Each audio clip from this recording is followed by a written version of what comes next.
दो आयामी जीवों का एक समूह तेजी से उस महिला की ओर बढ़ रहा था। जब तक उसे समझ आया कि क्या हो रहा है, तब तक उसका दाहिना पैर उन राक्षसों ने निगल लिया था। 1 मिनट से भी कम समय में महिला का पूरा शरीर 2 आयामों में चपटा हो गया।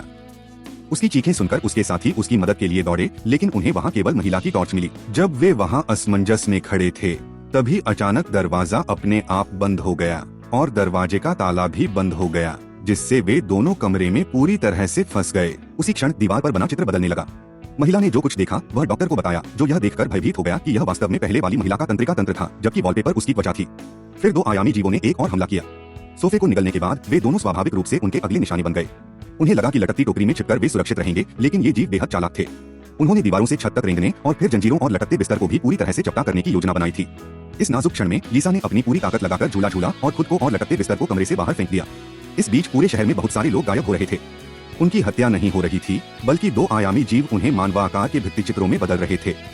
लिसा ने लोगों से भित्तिचित्रों से दूर रहने का आग्रह किया, लेकिन तब तक बहुत देर हो चुकी थी। भित्तिचित्र मानो जीवित हो उठे, वे सभी हिलने डुलने लगे। वे दीवारों से नीचे जमीन पर रेंगने लगे और चारों दिशाओं से लोगों पर हमला करने लगे। लिसा ने जल्दी से लोगों को पास के एक गोदाम में छिपा दिया। एक व्यक्ति थोड़ा धीरे भागा और दुर्भाग्य से पकड़ा गया और एक 2 आयामी जीव में बदल गया। लिसा और बाकी लोगों के पास भागने के अलावा कोई चारा नहीं था।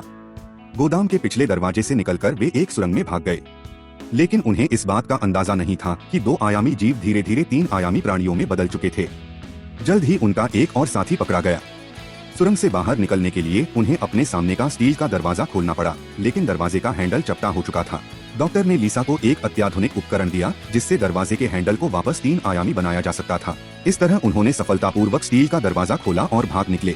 राक्षसों को उनका पीछा करने से रोकने के लिए दरवाजा बंद करने के बाद लिसा ने हैंडल को फिर से चपटा कर दिया, लेकिन अब तक राक्षस पूरी तरह से 3 आयामी जीव बन चुके थे और उनके पास 3 आयामी प्राणियों की क्षमताएं थीं।